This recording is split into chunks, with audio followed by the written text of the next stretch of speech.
सभी साथियों को मेरा नमस्कार, स्वागत है आप सबका आज 10 मार्च के इंडियन एक्सप्रेस एनालिसिस में। तो आइए शुरू करते हैं आज का एक्सप्रेस एनालिसिस। पहले पेज पे खबर आ रही है क्रिकेट से। भारत ने चैंपियंस ट्रॉफी जीत ली है एक और बार, बहुत ही शानदार प्रदर्शन करते हुए।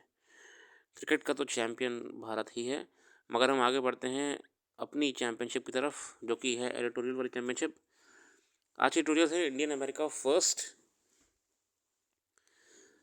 In his remarks in London last week, External Affairs Minister Subramaniam Jaishankar suggested that Trump, America's first policy, is something Delhi could work with. At the root of Jaishankar's optimism is the fact that under Trump, America focuses on self-interest rather than pursuit of global leadership. और जैसे कि हम जानते हैं कि America Trump साहब की policy क्या है, अमेरिका फर्स्ट है। उन्हें अब दुनिया से मतलब नहीं है, उन्हें देश से मतलब है अपने, जो दिख भी रहा है। दुनिया भर को दी जाने वाली तमाम प्रकार की सुविधाएं, यूएस एड हो गई या वॉर के ग्रांट्स हो गए, ट्रम्प साहब ने आते ही ये सारी चीज़ें बंद कर दी हैं। कोई चैरिटी नहीं, कोई पैसे दान नहीं करना किसी को। Sorry for that. India also welcomes Trump's departure from the idea of unipolar world dominated by the US to a recognition that today there are many consequential powers constituting the so-called multipolar world. Delhi has long preferred.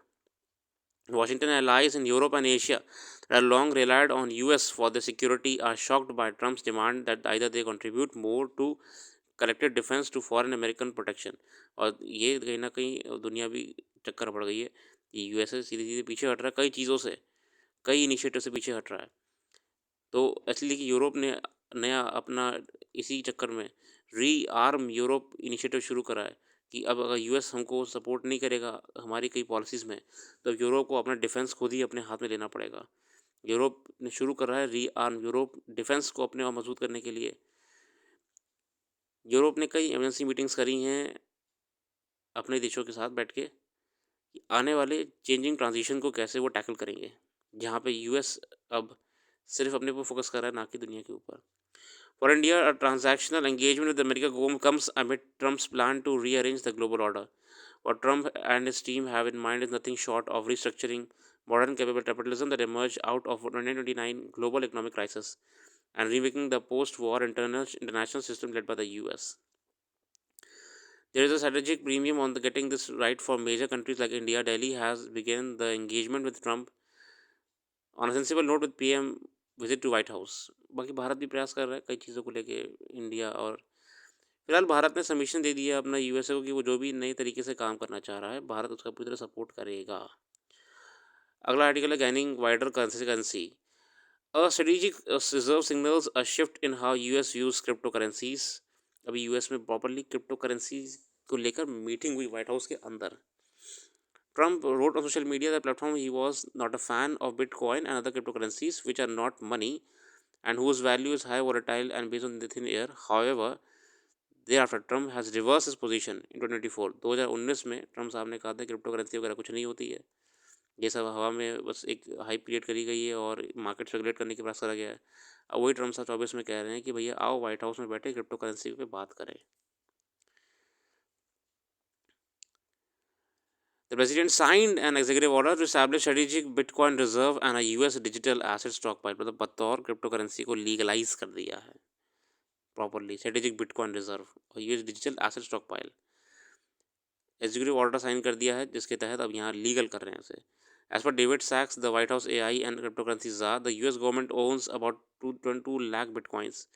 The executive order raises several questions. It says that the bitcoin deposit will not be sold. So what purpose will it serve?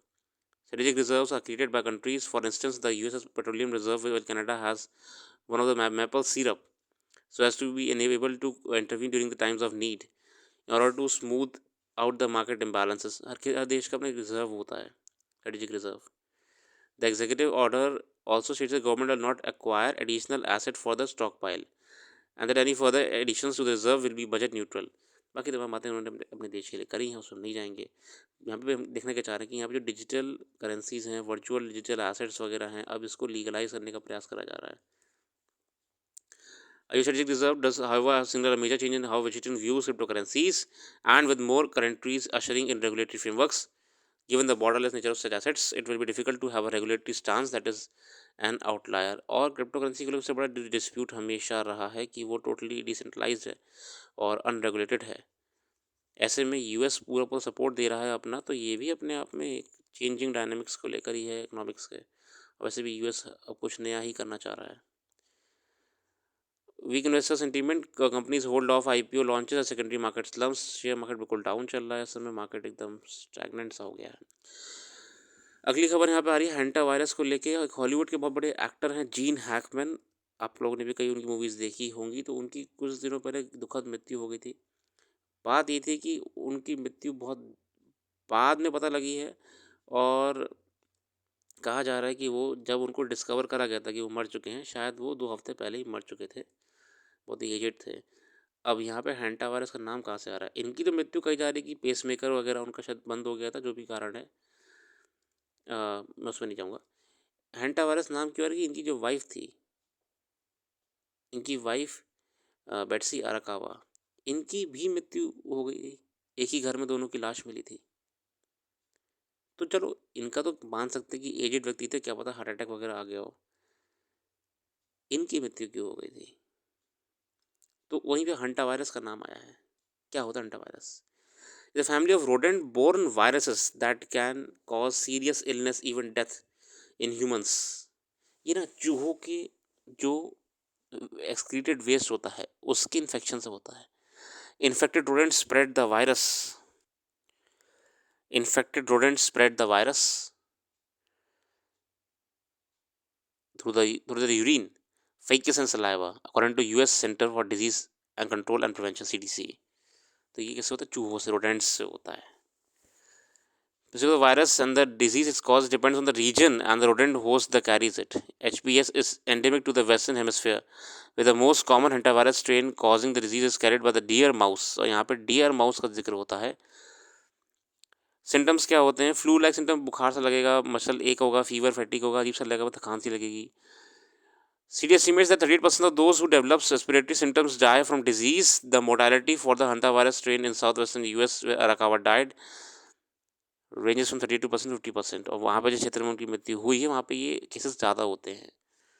क्या इसका cure है? There is no known cure for HPS। कोई cure नहीं है, particular symptoms का ही cure करने का प्रयास करा जाता है। तो यहाँ पे लेजेंडरी हॉलीवुड एक्टर की मृत्यु को लेके बहुत बढ़िया, बढ़िया तो नहीं, सॉरी फॉर दैट, मैंने बढ़िया कह दी गलती से, मतलब एक अपडेट है कि उनकी वाइफ को हंटा वायरस की वजह से कॉज, इन्वेस्टिगेटिव एजेंसीज हैं उन्होंने बताया कि ये हंटा वायरस का वहाँ पे पाया गया।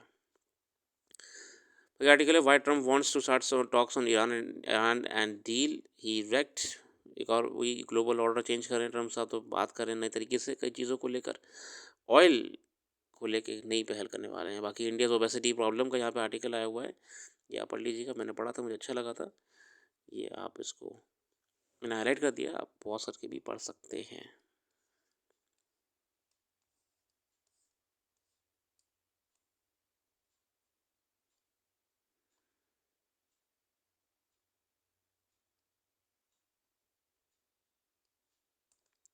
फिलहाल इसी आज की रखते हैं। अपना कीमती समय देने के लिए बहुत बहुत धन्यवाद। कल फिर आएंगे नई वीडियो के साथ। Thank you.